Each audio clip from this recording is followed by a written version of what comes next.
Welcome everyone to today's CFOLC special presentation, Recover, Return, Restart, Next Steps to Elevate Your Business, presented by our sponsor, Certain. My name is Angela Tice. I'm the National Membership Chair and the Northeast Regional Director, and I'm going to be facilitating today's session. So I just want to start off with a little bit of housekeeping before we actually get started. Your lines are muted, and that's so that there are no distractions. However, we certainly encourage your questions and comments. So please feel free to type your question in the questions area, and I will be asking those on your behalf. I'll be monitoring that area so that we can address any concerns you might have. And please do decide to be active. We like your questions and comments. If you are a member of the CFO Leadership Council, you will receive 1 CPE for today's webcast. To receive credit, you must be a current member and you need to answer the 4 polling questions that are asked today. I will not interrupt the discussion, so keep your eye out for the polling question. I will be launching those silently, so you will need to keep your eye out on your screen so that you answer them. Now, in order to answer the polling questions effectively, you do need to be logged into the discussion on your computer. If you've dialed in and you want to receive CPE, you need to hang up and use the direct link we provided to you at registration. Just a couple more things to update. Due to the current coronavirus crisis that we're all dealing with, the CFOLC has pivoted to help support our community, moving all of our live events online. So we hope you take advantage and continue to connect with us. There's a full list of online programs on our website, and CPEs are offered for current CFOLC members. So we want to keep our friends and members connected through this tough time. So if you're wondering how to become a member of the CFO Leadership Council, you can certainly connect with me after the webcast. We have different levels of involvement, and membership does start the day you join. So the good news is if you did join today, you'd actually get CPE today. For our qualified guests in the audience, we realize, again, this is really one of the most challenging times on record for the CFO community. So we really want to help you in the best ways possible and keep you connected with your peers and in getting the answers you really need and getting them fast.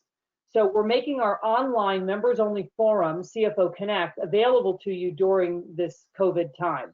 So for a limited time, and really until August 1st at this point, we will let you join now and have access. So I hope you do take advantage of it. I know how much activity there is on a daily basis, and you will certainly get answers, and hopefully you'll give some answers as well. But if you have some of those burning questions and you're just wondering where the heck am I going to get the right answers, CFO Connect is certainly one of those places to do that. Finally, I just want to mention that most of our webcasts and virtual discussions are recorded so that our members can check in and either listen again or listen to those you might have missed. At this time, we do not offer CPE when you're listening to the recordings, but again, listening again is always a good thing. While you're in that membership portal, don't forget to look for our sponsor experts like Certain. Many of them have virtual offices where you can visit and find excellent information in a vast amount of areas. And you can reach out to them directly if you have a specific question or need. So if you have any questions about how to find that information, and getting in touch with our expert partners, you can reach out to our National Sponsor Relations Manager, Katie Todd, or your local marketing director who can help you navigate through. I highly recommend going into that area, members. There's a lot of good information, and again, another way to get some quick answers to what you are looking for. So that's really it with the housekeeping. It is now my pleasure to introduce our speakers, Jack McCullough, who is the founder of the CFOLC, and Jorge Martin, CEO of Certain. As many of you already know, Jack McCullough, he is a recognized thought leader in the world of financial leadership with a career that has included CFO positions at 26 companies. He founded the CFO Leadership Council, a global organization dedicated to empowering senior financial executives through innovative professional development programs. Today, CFOLC has approximately 2,000 members, 27 chapters, and it's still growing. Jack is chair of the MIT Sloan CFO Summit, and most recently published his first book, Secrets of Rockstar CFOs. Members, just so that you know, you do have access to the book via the membership portal. It's a quick read and it's very informative. I highly recommend taking a look. And then we have Jorge Martin, CEO of Certain. He has over 18 years of experience leading and transforming professional services, implementation, product management, marketing, relation management, and sales teams. Before joining Certain, Jorge was the VP of Shared Services for E-Trade Corporate Services, where he led the teams responsible for the development, rollout, and support of their equity compensation solutions. He holds an MBA from the University of California and a BA in Business Economics from the University of California, Santa Barbara. He's a member of the Global Equity Organization, the National Association of Stock Plan Professionals, and a board member for the National Center for Employee Ownership. I want to say to both of you, thank you so much for coming and offering out this special presentation. I really know our members have asked us to help them find real solutions to challenges that they faced, especially in the last few months. So I'm sure they're going to gain some great insight from what you'll be sharing today. And with that, Jack, I'm just going to hand it right over to you and you can take over. Okay, well, thanks for that kind introduction, Angela. Great to be here. Thanks to all of you for jumping on this program. We're really excited about it. Jorge and I did a program several weeks ago together on the psychopathic CEO, and our members really loved his insight on the topic, and we had a lot of fun doing it, so we decided to do it again. A couple of things, we both agreed we want to make this as interactive as we reasonably can. So while we can't turn the speaker on so you can ask us directly, do take advantage of the chat feature that, at least in my case, is on the right side of your screen. And Angela will be monitoring questions and she'll be asking them as we go. So cool. Anyway, I know we're talking about the items that are on the agenda, which are things that CEOs need to do. But before we are, or since we decided to do this program, there's been a little bit of a change with the Black Lives Matter situation in the United States. And let's give it to corporate America, because, you know, we're all stepping up, you know, making a push for equality, social justice, and diversity and inclusion. Jorge, I would love to talk about that. But actually first, why don't you share with us a little bit about Certain and your own journey to become the CEO of the company? Yeah, absolutely. Thank you, Jack, and thank you everyone for attending. Certain is, we provide solutions to the office of the CFO. We have close to 300 employees that just bust their humps every single day. Globally, we have offices in North America, London, Romania, Kiev in the Ukraine, in Johannesburg, South Africa, and in Melbourne, Australia as well. We provide solutions, again, to the office of the CFO, really in two broad areas. One is around equity compensation, so cap table solutions, administering equity plans, running the accounting and the reporting around equity plans as well. And then we also have another part of our business that's disclosure management, and it manages the external reporting. So SEC reporting, for example, your 10Ks and your 10Qs in XBRL format. That's applicable here in the United States. But then we also, with those same product sets, offer the ability to create complex reports that ultimately go to the executive team in the form of a flash, or to board members in the form of a board package as well. And so, you know, one of the great things that I heard from one of our clients in Europe was that they had a report that took 5 days to accumulate all the data and run it and reconcile it. And then with our products, they were able to take it down to about 15 minutes to aggregate the data and then run those reconciliations. So again, lots of great solutions here to help the office of the CFO. And if anyone has any questions, obviously feel free to reach out. Be more than happy to answer questions about our products and services. But more particularly, regarding the topics here today, and before we jump in, Jack, you had asked kind of like my journey of becoming CEO of Certain. I started in 2013 as the Senior Vice President of Services and Support for our company. We were 60 employees back then, and now again, we're about 300. Over time, I was promoted to other positions and became the general manager of one of our business practices, that's the equity management business. And then about 2 years ago, I became the CEO let's call it a year and a half ago, in early 2019. So one of the things that I feel very blessed about, very lucky, is being given or having been afforded these promotional opportunities here at Certain. And it's something that we pride ourselves in offering to our employees as well. Every quarter, we celebrate promotions and internal transfers. We believe that that's our greatest asset, are the employees that have helped us become who we are, and then giving them opportunities to, spread their wings and grow even more. So that's the background on Certain Jack and background on me. Great, terrific. Thank you for that.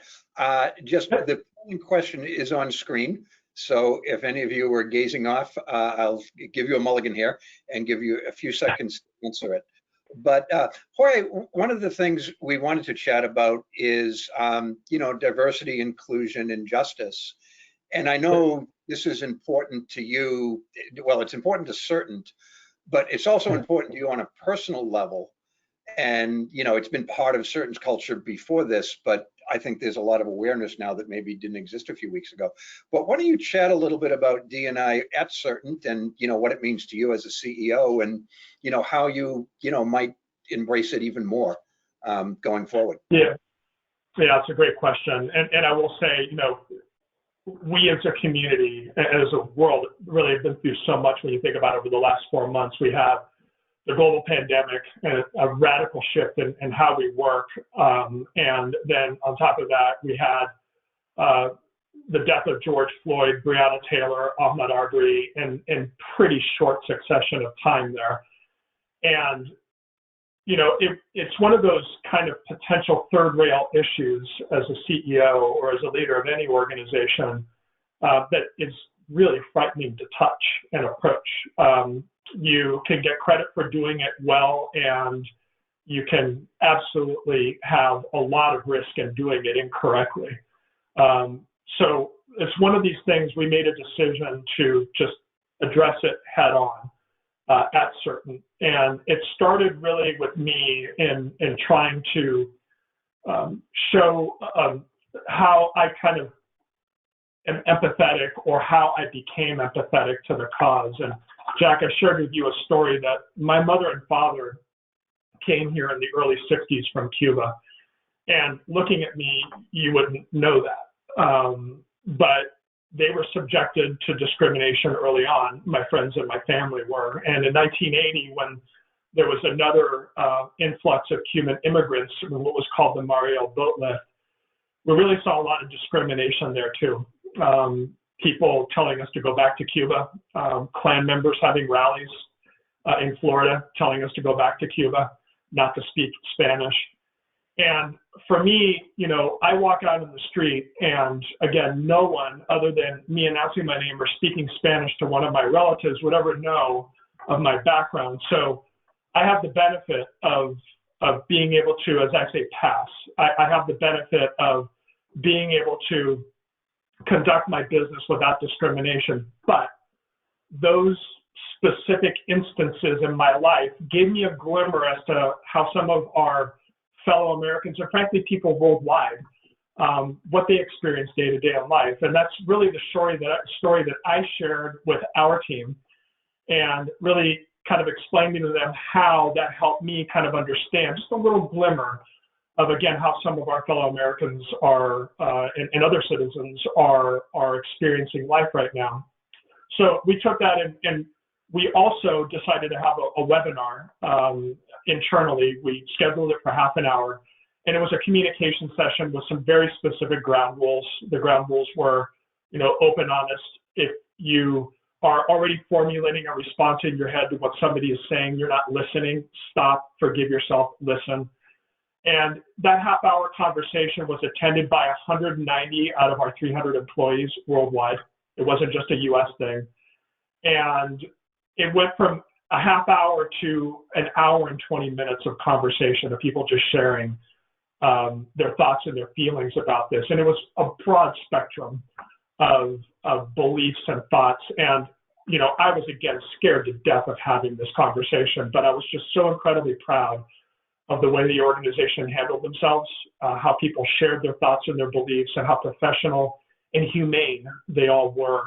And I think it helped the company a lot in moving us forward. That's fantastic. You said 190 out of 300, and that's globally, right? So that's globally. We had people from Europe attending, from Romania, people sharing stories of discrimination in their own countries. So it's not just a U.S. based thing. It was definitely well attended. Yeah, I mean, it's easy for me to take so many things for granted. I've got McCullough, which is, an obviously Irish name. And I've got, even though I'm only half Irish, I've got, a clearly Irish look to me living in Boston, Massachusetts, right? There are the things that your parents went through and that, African-American folks go through on a regular basis. I can't relate to that at all, right? I mean, it just, I told you once, I've gotten pulled over 10 times in my life for speeding too fast. Most recently doing like, almost 70 and a 30. I've gotten one Mhm. ticket. It was in California. I mean, I just, and it's, largely because I'm polite, I suppose, and whatnot. Sure. But largely it's because I'm the right demographic in Boston, and just, the day-to-day stuff that people have to put up with. So, tragic that Mr. Floyd died, but let's have some great things come out of this. And, Right. our members, we recently did a survey. Our year runs July to June, so we're sort of planning. And, we just had open-ended responses. What's top of mind for you? And diversity inclusion was right up there. So, but Yeah.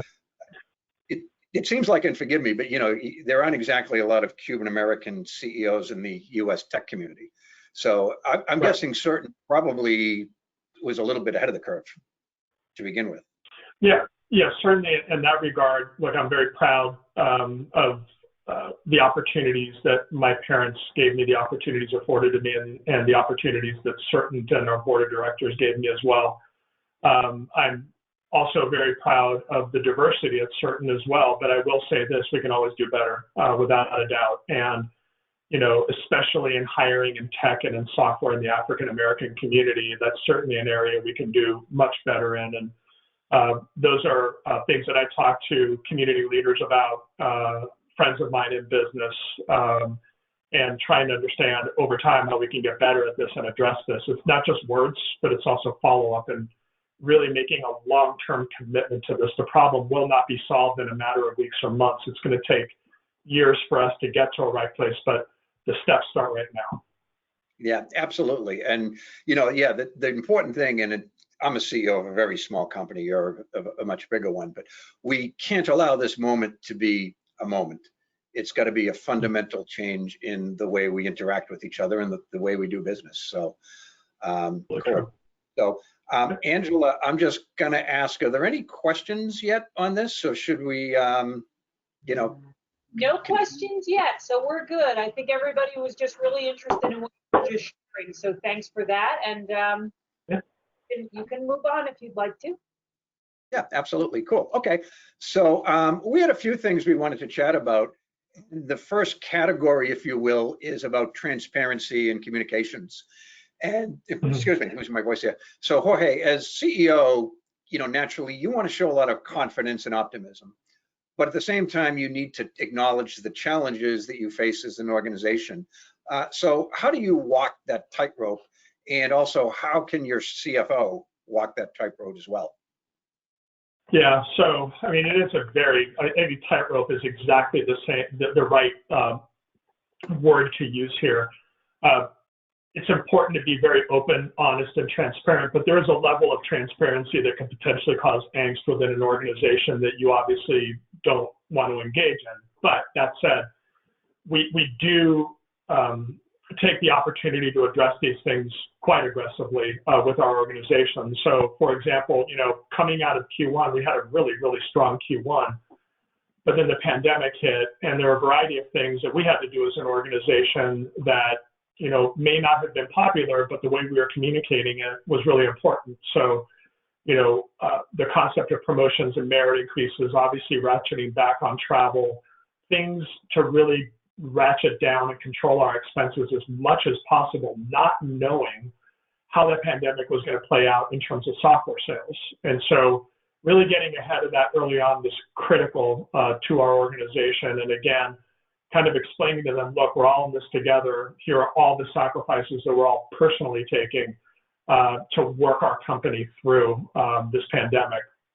So I think that was critical. The other thing that was really important was just people worried about going back to work. I mean, we have offices where people are commuting in on mass transit, and they walk into very busy streets potentially to get to work.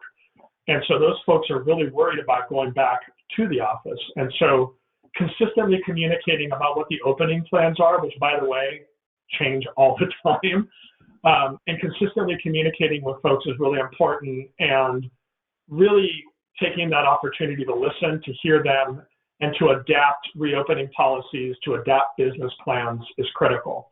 Insofar as the CFO is concerned, obviously, some of the things that are just so important, and I think we may cover this a little bit later, is helping to plan out what would happen if scenario A, B, or C happens, and helping to get well ahead of that before it becomes a problem. You need to start making changes quickly and radically, and perhaps not in a manner you want to make it. So I think I've been leaning on our CFO, and I've been leaning on other finance professionals to help me with that, to understand, what happens if our bookings trail off, what happens if our retention rates, or too many customers are asking for discounts off the software. How do we manage that? And so that's been very important, not just in communicating to our CFO, but also communicating to people who are frontline representatives dealing with customers every day. Okay, that's great. Yeah, you mentioned going back to work. I won't say the company, but a friend of mine works for, I'll say, one of the 3 largest insurance companies in the world. And they had the office open, but it was voluntary, and they have like 1,300 people in the city, and one person showed up. So yeah, wow. It's like, yeah, people, the people are just nervous. And, living in Boston, it used to be a kind of a big selling point if you were a short walk from public transportation. Now, maybe not so much, right? Maybe just the opposite. So, but yeah, exactly. Well, there's one thing that we did that actually our head of HR had recommended doing this, and I thought it was a really great idea, was an employee back to work or reopening the office survey, and really gauging from the employees how they feel about it. And what we found was very similar, that people are in no rush to go back to the office. We did it so that it's like, are you comfortable returning in 30 days, 60 days, 90 days? And the overwhelming majority of people are like, let's think about it 90 days out and returning to the office. Yeah, it's amazing, that it was probably going to trend that way anyway, would have gotten there. Yeah. But what might have taken 10 years is going to, take 1 year, that the work from home is the dominant thing. So yeah, I mean, my office is only a mile away, so it wasn't that big a deal. I'm at home a lot more, traveling less. Turns out my wife and kids don't like me as much as I kind of hoped. They're like, when are you going back? When are you going back? So, we'll do with it, but we'll deal with that. But I wanted to ask, back on messaging, is your messaging, even though the fundamental facts would be the same, is your messaging and the way you deliver it different depending upon your audience? For example, when you're talking to investors, do you speak differently than when you're talking to employees? And then is it different still when you're talking to customers, or even, as a CEO of a relatively prominent company, you probably get interviewed by the media once in a while? And just want to point out this polling question up on the screen, folks. So, I mean, fundamentally, I think the most critical thing for a leader, regardless of what organization you lead, whether you're a department head, chief accounting officer, CFO, or CEO, the most important thing, I think, is honesty and vulnerability in your communication to your team. People are pretty good at sifting through BS or sifting through corporate speak. So, for me, some of my early communications with the team really revolved around what I missed and how hard it was, and getting adjusted at staying at home, and not portraying this invincible kind of CEO portrayal of myself, but rather portraying myself as more vulnerable to my team. And I think that was received well by our organization. Now, speaking to our board and our investors, there's certainly a degree of vulnerability there as well. It's a little bit more tamed, to tell you the truth. But, when my board members call me and ask me how I'm doing, obviously they want to make sure that I'm in a good place and I'm still strong in the leadership of the company, but they also like to hear, things that I might be struggling with as well. They want to hear the entire story. And so I think that again, probably not as vulnerable as I may be to my own employees, but still a level of vulnerability to the investors, so that they believe that it's not just happiness that we're projecting, but really reality that we're trying to project as well. Yeah, I mean, people need the truth, and it's there was I forget who it was, but there was a political commentator used to have a thing, the no spin zone. And that's kind of the world we're living in right now. There's no spin. You've got to tell people the unvarnished truth. That's what they need if you want to inspire them to work hard and have faith in what you're trying to accomplish. So cool. Exactly. I'm sorry, go ahead. Did I talk over you? No, so that's exactly right. Yep, I agree.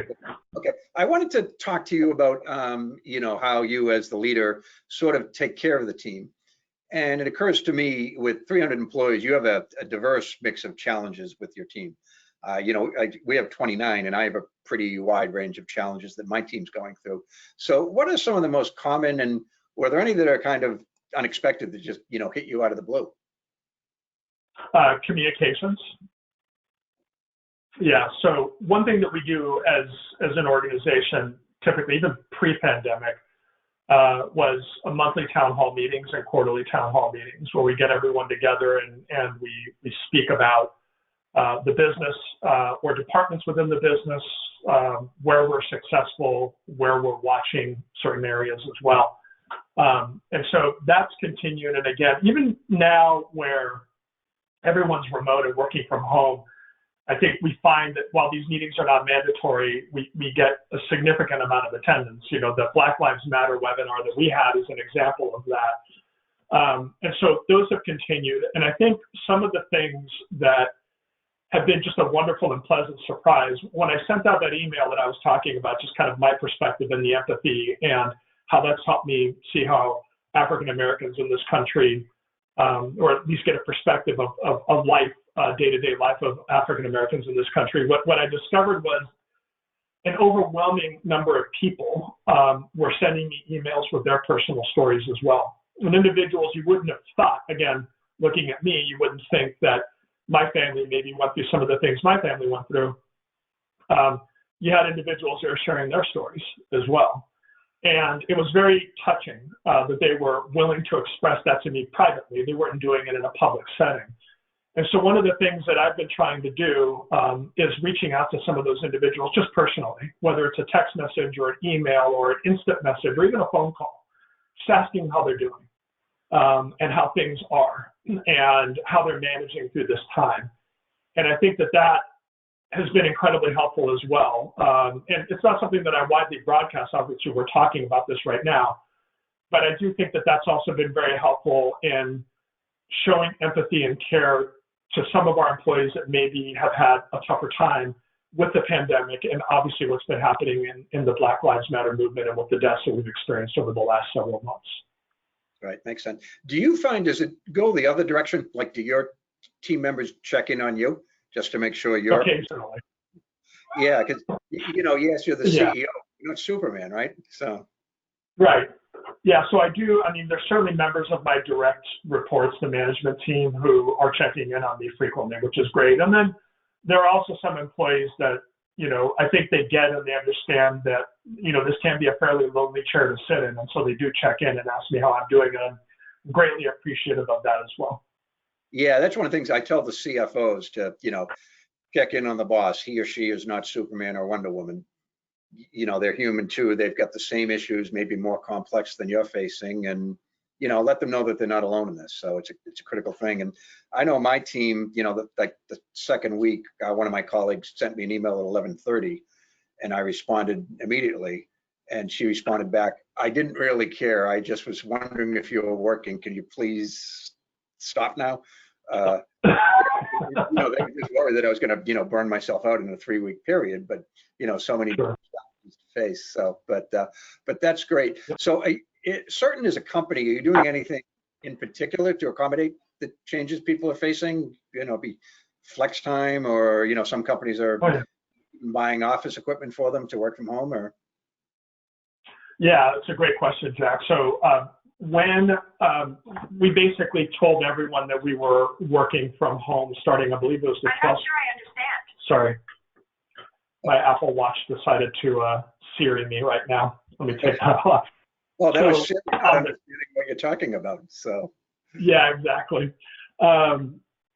So March 12th, we basically shut all of our offices down worldwide. And one of the things we told our employees they could do is take their desktop setups, their monitors, a lot of our employees have multiple monitors, docking stations, et cetera. They can take them home. And we didn't put a lot of structure around it. Obviously, we have inventory tracking systems, et cetera, but there was no onerous signing of paperwork to ensure that you were going to bring it back. We just said, look, there's bubble wrap and tape over there. There are boxes if you need it. Take what you want and bring it home. And so I think that's helped quite a bit with productivity. And by the way, those are ideas that were given to us by line managers who said, I have an employee who said they're worried about working off of a laptop for several months. We're like, well, gosh, let's figure out how we can get them everything that they need to work at home. So that's how we started. And then over time as well, now if there are situations where people want like a Veridesk, a stand-up desk, or if there's specific ergonomic features that they need, that's something that we're starting to bake in now that, work from home, at least for 2020, is going to be a thing. We believe that, like you had said, very few people will be coming back to the office. And for this year, anyone who wants to work from home has our permission and our approval 100% to work from home. So we will have to tackle some of these equipment requests as they come along as well. Makes sense. So, okay, I wanted to chat a little bit about developing a liquidity plan. And Certain is a private company. How often do you talk to not only your existing investors, but maybe, other investors who, might want to get involved and sort of, give you some financial stability as well? Yeah. Thankfully, we've got great backing from our private equity owners. It's K1 Investment Management. And, we as an organization run with the mandate to grow our company from a revenue standpoint. And we also run with the mandate to run an increasingly profitable company. So from a liquidity standpoint, I think the most important thing that we look at on a day-to-day basis is cash and how we're doing on that cash front. And so we're paying very close attention to our collections, any aged receivables, et cetera. And that's primarily our rank and file, our line right there, and ensuring that we have the liquidity that we need to continue running our business. Investors are reaching out all the time, as you can probably imagine right now. And, they're interested in offering additional investments in our company, but it's not something that we're interested in right now, again, because we have strong backing from our private equity owners now. Okay, that makes a lot of sense. So indeed, so it's good to be in that kind of a position, to say the least. Yes. But so I don't know if you even have any bank or other type of debt, but have you spoken to them about being more flexible, or you're talking with your landlord and some of your other suppliers about ways to defer or save some costs? Oh yeah, I mean, that's a great question. So we've talked to virtually every one of our vendors to either get discounts off of software, for example, if we're using software, or we are talking to them about payment plans as well to try to conserve cash as much as possible.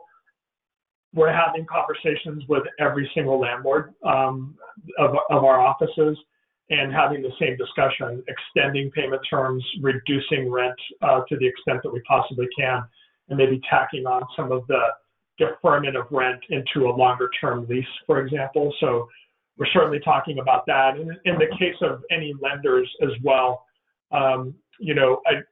we haven't had any specific issues in servicing the debt that we have taken on, but those are conversations that we consistently have with our lenders about whether or not we can defer some payments, although we haven't had to yet, and also some concepts about whether or not it makes sense to refinance some of our debt as well right now. Okay, yeah, so standard stuff. It's interesting because like one of my members, I won't say who, but he works for a commercial real estate firm. And it's one of those things like, they wanted to, some of his partners apparently wanted to take a really hard line approach.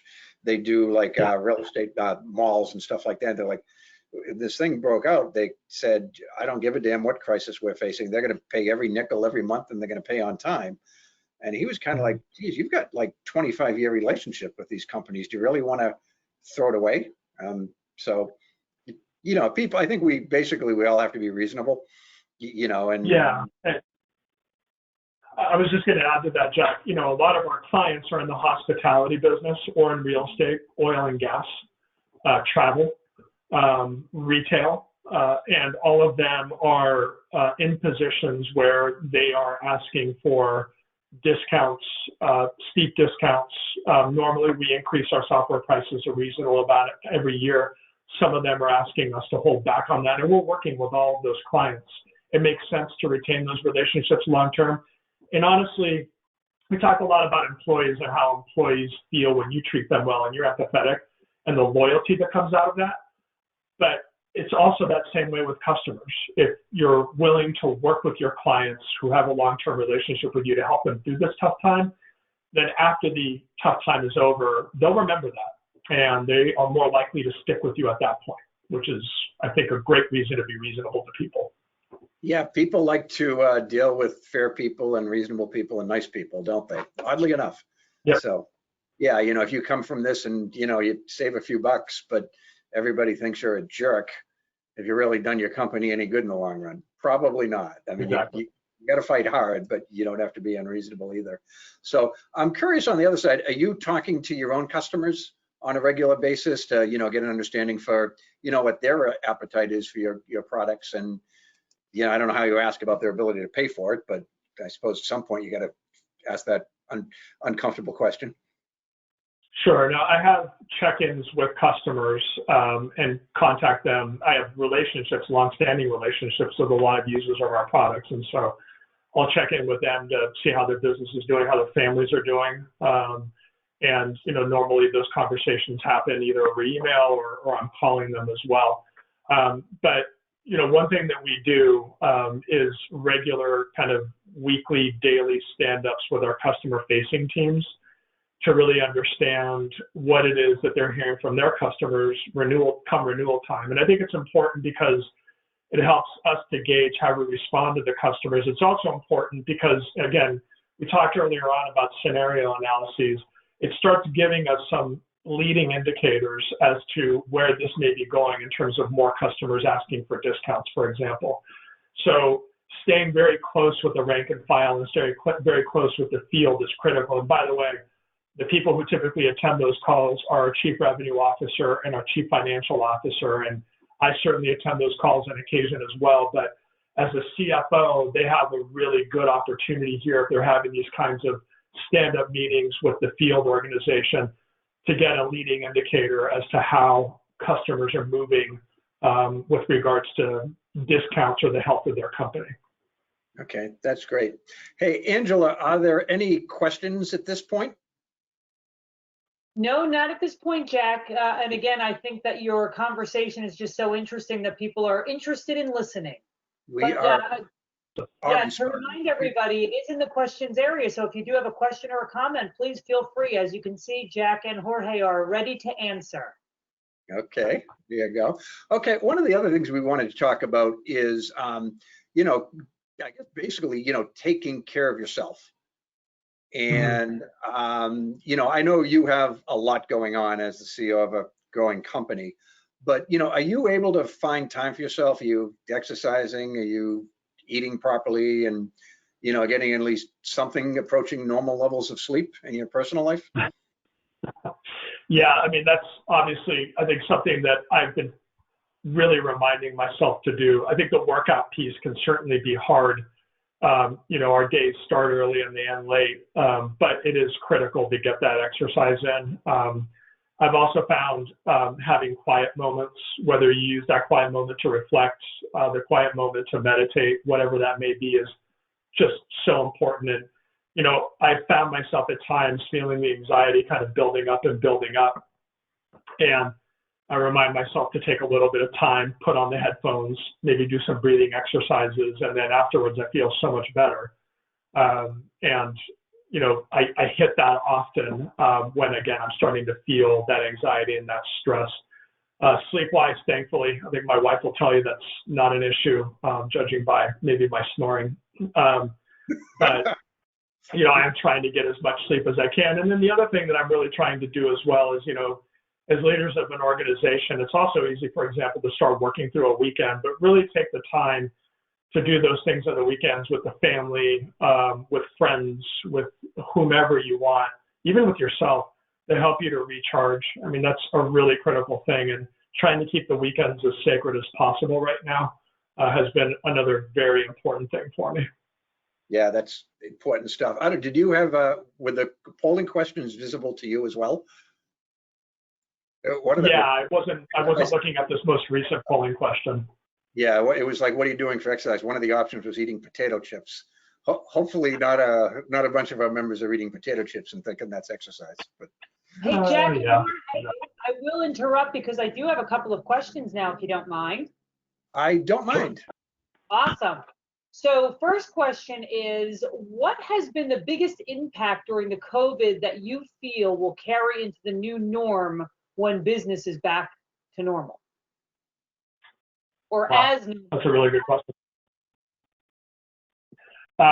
So I think a couple of things. First off, and I read a survey recently of Fortune 500 CFOs that our head of HR sent to me. 91%, excuse me, I think it was over 90% expected that a small percentage of their organizations would actually go back to the office. So work from home, effectively, the headline there is, this is not going to be a 2020 thing. It'll be a 2021, 2022, 2023 thing. So I think working from home is going to be key. And so what will change there is how we collaborate with one another. So video conference, we use this fairly religiously within our organization to keep in touch. Even if we have one-on-one meetings, we're doing it on video conference. And kind of awkward to do it first, but you get used to it, and we have fun with it. You know, pets coming by, children coming by with video, people who have a hat because they're having a bad hair day or a bad hair month. You know, those are things that we have fun with. And as an organization, I think that that's also helped.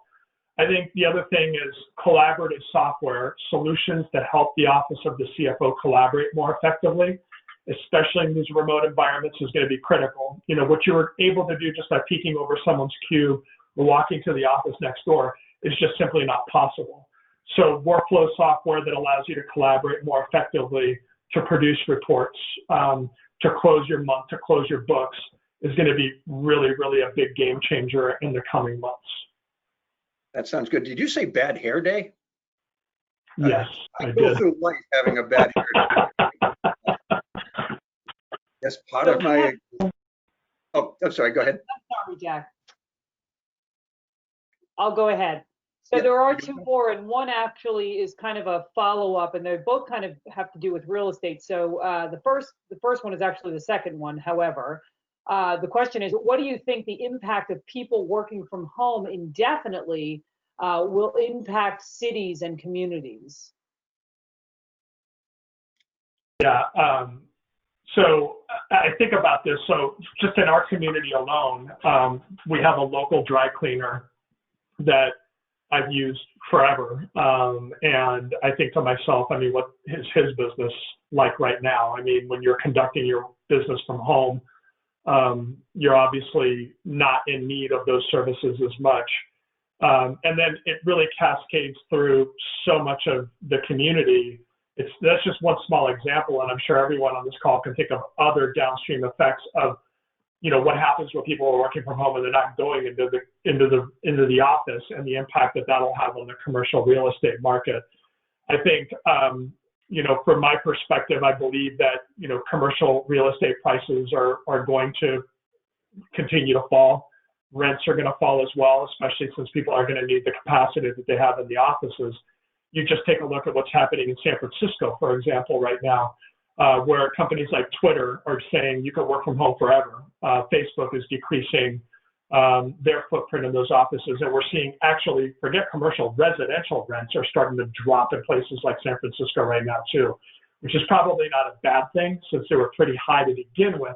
But I foresee continued depression in terms of pricing for the real estate market, commercial real estate market, and obviously rents as well. That's a tough situation to be in, but it's also a big shift. And at this point, my crystal ball isn't clear enough to kind of understand what will happen after the fact yet, but it's certainly something we're keeping an eye on.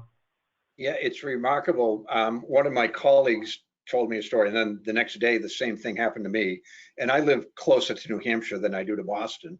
And just, going for a walk down the street, and a woman in business attire came up to me and asked me which house was mine. And she asked me if I was interested in selling it. Apparently, there's a lot of people who want to leave the city for a suburban or a rural area that's, a reasonable drive to the city. So that's pretty telling. I mean, that's, she wasn't impolite or anything, but that's certainly a very aggressive technique to go, literally walk around the streets and asking people if they want to buy their house or sell their house. But it's like, well, where am I going to live? I have no desire to swap places. So cool. Getting back to the taking care of yourself a little bit. And again, this is a bit of a personal question, but some professionals are taking the time to develop a new skill, find a hobby, whatever it might be. I mean, all of a sudden we have 10, 12 hours extra a week because we're not sitting in traffic, listening to sports talk radio, classic rock and roll or whatever. But have you done anything like that? I mean, I've had friends who, they're studying Spanish or Mandarin. God bless them for that. Or, one friend's actually learning to play the piano. Anything like that that's changed about you? Yeah, so I've been tackling the garden projects, Right. and I replaced an entire valve manifold system in our backyard for the sprinklers about 2-3 weeks ago.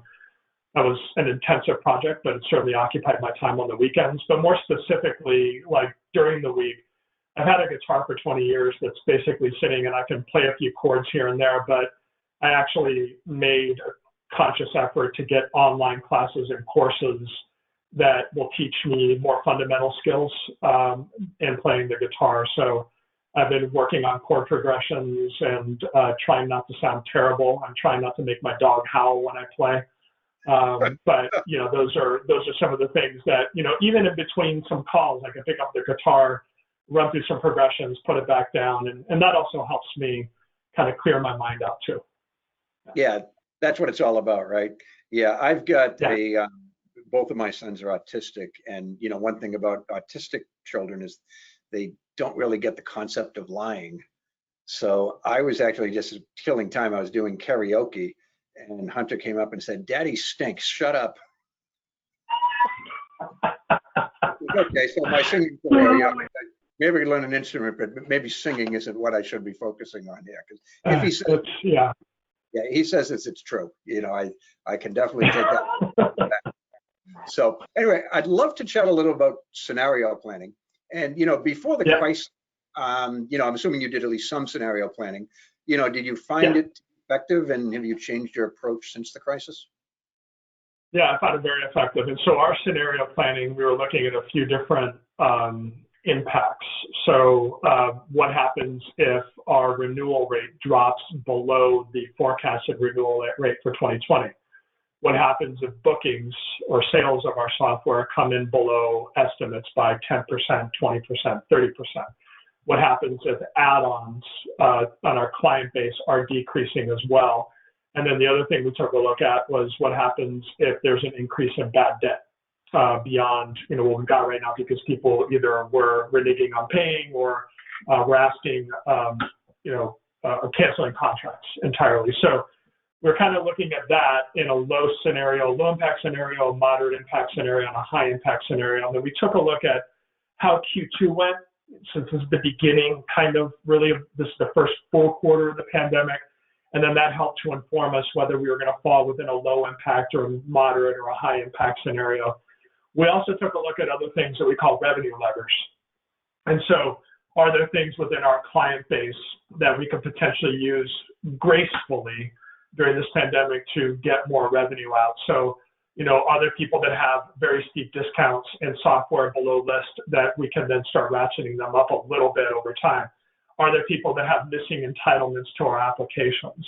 Those are things that, went into the planning as well, and then gave us this result that basically indicated actions that we needed to take, both on the revenue lever side and on the cost side. And so we've been giving gifts, honestly, as a result of this pandemic. Like, we can take a look at ourselves and say, we're going to reduce T&E by 50%, and it's not going to negatively impact our business. We're going to reduce our event spend in public events, kind of like what you folks are experiencing with your in-person events. We're now doing those things virtually, and that's also helping on the expense side. So there are a variety of things that the scenario analysis is helping to inform so that we can then execute this into Q3 and through Q4 as well. Makes sense. So one of my friends, she's a successful CEO, and she once said to me, while the competition is spending a lot of time planning, I'm outstealing their customers. And her point was you can overplan a little bit, right? Sometimes you just got to do stuff. Do you think it's possible to overplan at the current environment? Oh yeah, I think it's entirely possible to overplan. And you know, you don't want to be one of those organizations that's ready, aim, fire. Yeah. You know, you want to go directionally right and then make your pivots where you need to make your pivots. So I do think that there is definitely a risk in overplanning. And I think one of the quotes that I've heard in the past was from Mike Tyson, and that is, I think everyone has a plan or everyone has a strategy until they get punched in the face. So there is a risk in overplanning, and then suddenly if it doesn't go according to your plan, then what do? Do you overplan again? So we're in an environment right now where it requires us to be very nimble and make those adjustments quickly, monitor them, and adjust where we need to. That's funny you used the quote about Tyson, because at the beginning of 2019, we went through a strategic planning exercise, and I actually used that very quote. But you know, the point was we're just not seeing everything that we need to see.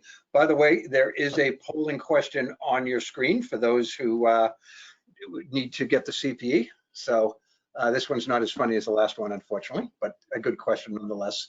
So what else can we say? So with so many unknowns, you know, probably not many people foresaw a pandemic of any sort when they're scenario planning.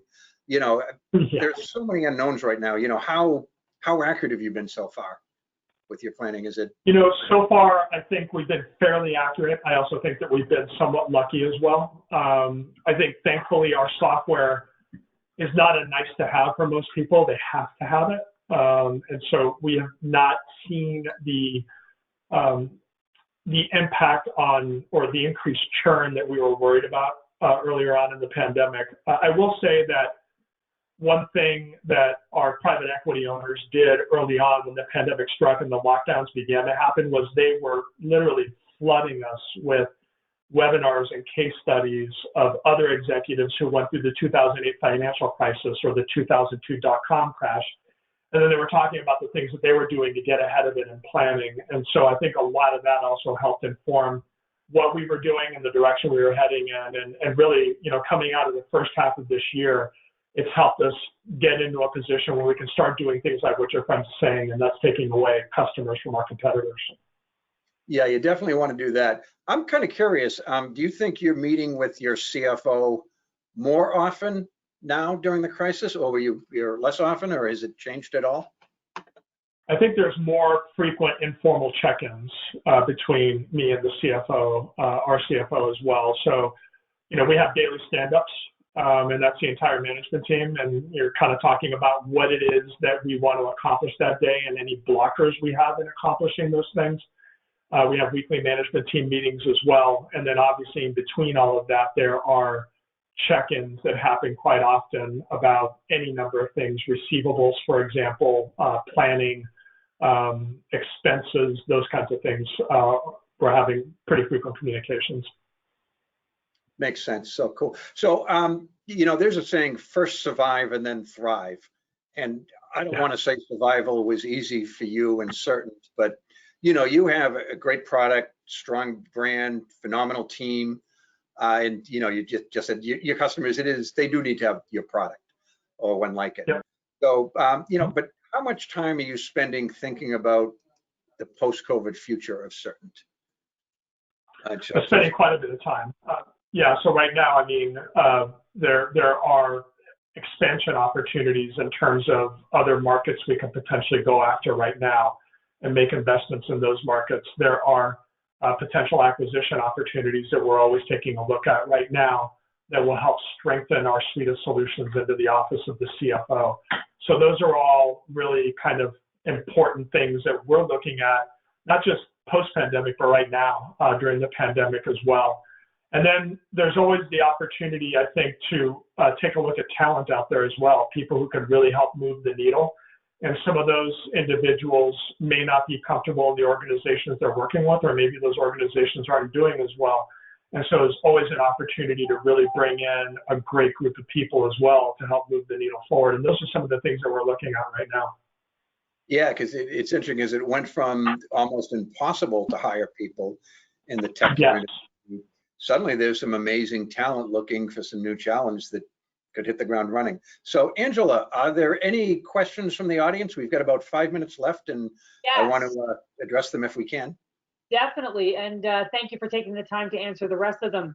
One is, and it kind of goes back to the rent and all of that. What success are you having with landlords on securing rent reductions, especially for facility leases that are in excess of market, even pre-COVID? Yeah. So we are having, I would say we're at the very beginning of the conversations with our landlords at this point, so it's a process. And I think what most of them are offering right now is an opportunity to not pay for a period of time and then tack it onto the back end.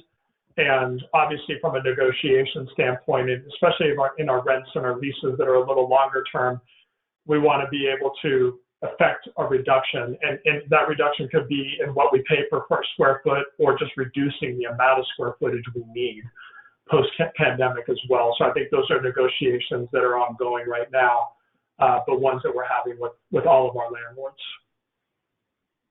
Great, cool. What else, Angela? Yes.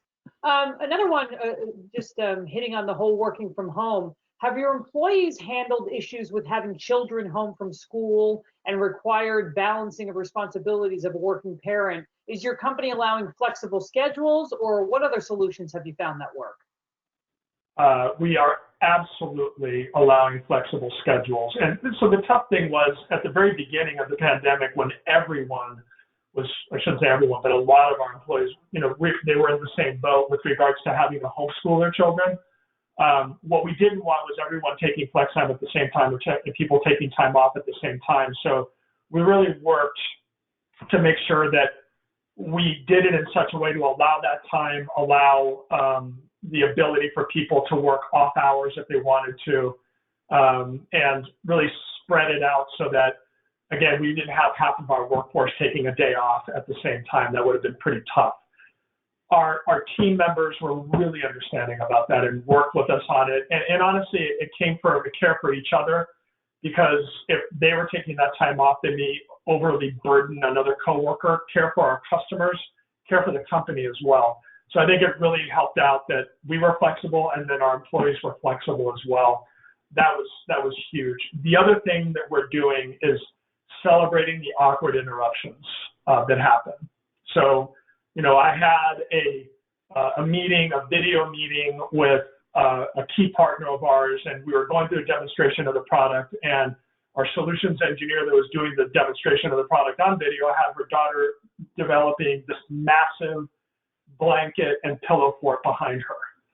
And it was absolutely wonderful to watch. It didn't distract or detract from the meeting, but at the very end, all the senior executives of our partner firm said, that was just absolutely wonderful to see, and congratulations to your daughter for making such an amazing fort. And so that humanity, I think, was really important, in acknowledging that humanity and having fun with it, so that people believe that, an interruption of a meeting because a kid wants a treat or they're building a pillow fort, it's not the end of the world. It's the new normal. Let's celebrate it. Let's have fun with it. That's great. Yeah, Cool. That is great. It kind of puts the human element into it. One last one, if you don't mind, and I think it's more of a comment, but it's definitely something to consider. One of our members says, how we plan for the day after tomorrow for the entry level, that will see a change in their experience level because of work from home.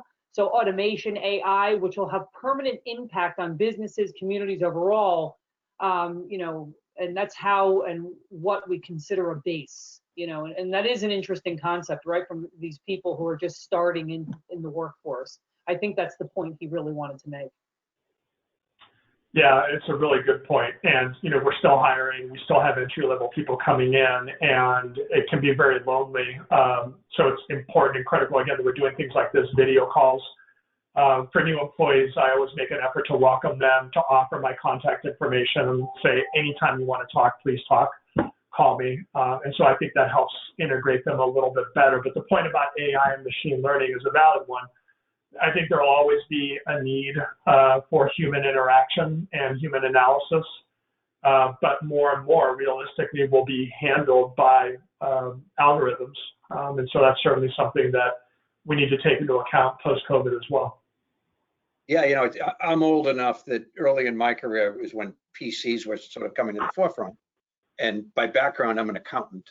I, studied accounting in undergraduate, then I went to work for Piedmont and Mitchell. And a lot of people told me that technology was going to replace accountants, that I was going into a dead profession and that I should think of doing something else. And the exact opposite was true. Technology actually made the role of the accountant more visible, more important. It took away some of the task natures of it, but it just evolved it. And I think technologies today are going to do the same thing. We're all a little bit of afraid that they're going to replace the human element. I think probably they're going to enhance the human element, right? And there are people, if we're inventing the wheel, there are people that would have been opposed to that too, I suppose, right? Too dangerous, too many risks. So anyway, Angela, it looks like we're over. If there's one more question, I guess we can take it. Otherwise, Yeah, and I would love to do that. So audience, if you stay on, I think that probably many of you might have this question as well. And that is, any special considerations given to remote hourly workers and compliance with wage hour regulations? I know that's been an issue. Yeah, so the majority of our employees are salaried. We do have some hourly employees, and that's obviously something that we need to be cautious about. And certainly if working from home also gives an opportunity to work a lot of overtime. So we want to be conscientious of A, overworking our employees, and then B, the expense that comes with overtime pay. It's not something that is a significant part of our business, again, because we have so few hourly employees and the majority of our employees are salary. But even then, one thing that we have to be conscientious of is even salary employees at some point can make claims that they were not fairly compensated for the amount of hours that they worked. And so that's something that we have to very closely monitor, and again, make sure that we're not asking some of our team members to work, 80 plus hour weeks consistently without some sort of relief from that. Makes sense. Cool. Well, this has been great. There's some contact information for certain on your screens. For those who are dialing in, is this correct? It's hello@certain.com? Yep. And yes, and absolutely. You are really a friendly company. It's not just an act, I guess. And well, everybody from your team has been great. And then also https://bundle-and-save-with-certain. I'll email that to anyone that didn't get it. As far as CPE, hopefully you're able to answer all of the questions. Occasionally people will tell me that they tried to answer, but the system didn't work. If that is you, we'll do this on the honor system. You can do that with CFOs. Just shoot me an email, tell me what question you struggled with and what your answer would have been, and we'll take care of you. Jorge, this was terrific. Thank you again. The second time you've sat in with us. I know our members just love hearing from CEOs of successful companies like yours. So, thanks for that. Thanks for your candor with BLM and sharing your own personal story as well. Not everybody's comfortable doing that, so I applaud you for doing so. Yeah, and thank you for the opportunity, Jack. It's been great working with you and your team, and shout out to all the CFO Leadership Conference members as well, and thank you for attending. Yeah, thanks. And we actually shut down, my company, July is historically a slow month, so we shut down for a couple of weeks in early July, but maybe we'll find a way to work together again in August or September. Absolutely. Looking forward to it. Enjoy the beach. Thanks. I think that the audience will absolutely enjoy hearing from the two of you again. So we'll have to schedule something. To all of the audience, I just want to say thank you for joining. And of course, if there is anything, if you go back to your day and you have a question about something, I'm sure Jack or Jorge would be happy to take a question from you. So you can always look to me to connect you, or reach out because the information is there on the screen. To everyone, stay safe, stay connected, and have a great rest of your day. This concludes our Thank you. presentation. Bye. Everyone. All right.